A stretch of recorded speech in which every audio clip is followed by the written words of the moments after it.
हे प्रिय, मैं तुम्हारा पवित्र ब्रह्म संस्कार यज्ञोपवीत कर गायत्री सुनवाऊंगा, तब तुम वेदों का अध्ययन करना। तब कल्की जी पूछते हैं, वेद क्या हैं? सावित्री क्या है?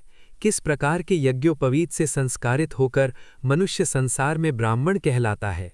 इन सब का भेद हे पिताश्री मुझे बताइए। वेद भगवान हरि का वाक्य है।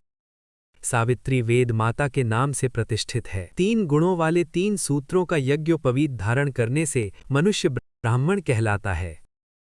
10 यज्ञों से संस्कारित ब्रह्मवादी ब्राह्मण के पास तीनों लोकों के पोषक वेदों का वास होता है।